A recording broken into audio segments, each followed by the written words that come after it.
You know, the very nature of global conflict is changing. It's happening right now, in ways most of us don't even see, and it's moving from the battlefields we all know to the world's most vital shipping lanes.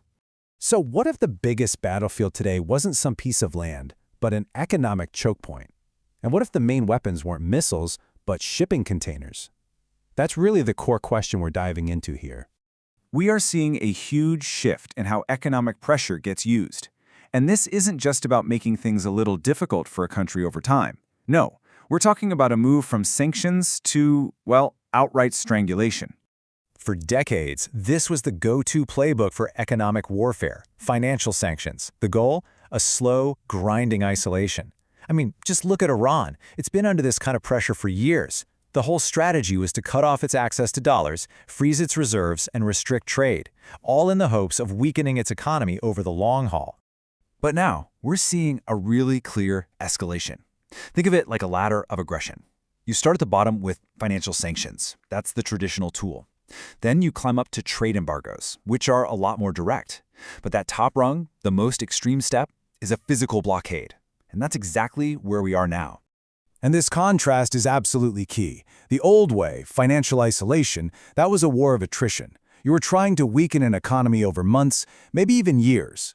The new way, physical strangulation, is designed for an immediate collapse. You're not just targeting a banking system anymore, you're targeting the actual physical ability to trade anything at all. It's a whole new ballgame. So, where is this new kind of battlefield?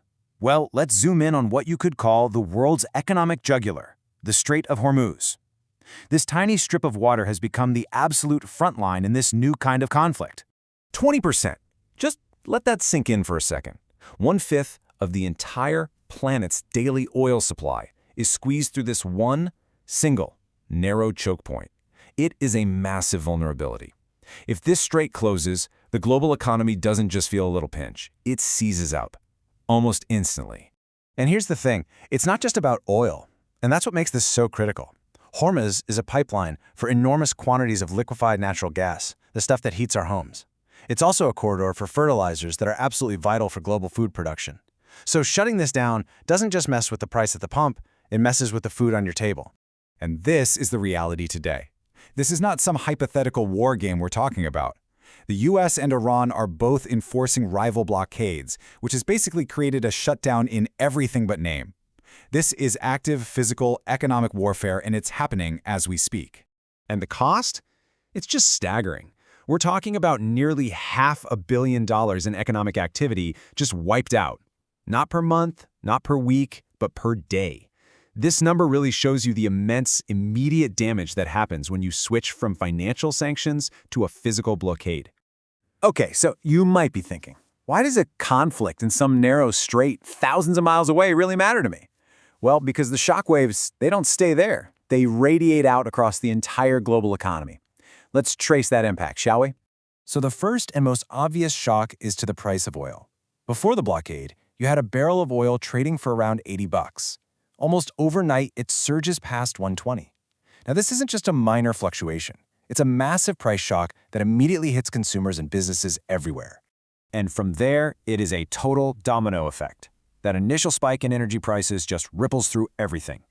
Transportation costs go up, which makes every single product more expensive. Food production becomes way more costly. Manufacturing costs spike. And this kind of shock is exactly what forces central banks to delay interest rate cuts or even raise them to fight off all that new inflation. Let's be really clear about what this means. This right here is the modern playbook for how a regional military action can trigger a global recession. It's not about armies crossing borders anymore. It's about choke points getting shut down. All right, let's pull back for a second and look at the bigger picture here. What's happening in the Strait of Hormuz isn't just a crisis, it's a signpost. It's signaling a whole new era of warfare, and we really need to understand its basic structure. So you can basically think of modern economic warfare as having three distinct layers. The first is financial, the sanctions we've known about for years. The second is trade, using tariffs and supply chains as weapons. But the newest and frankly most dangerous layer is the physical one. The direct control of choke points and blockades, just like we're seeing at Hormuz. It's the ultimate escalation.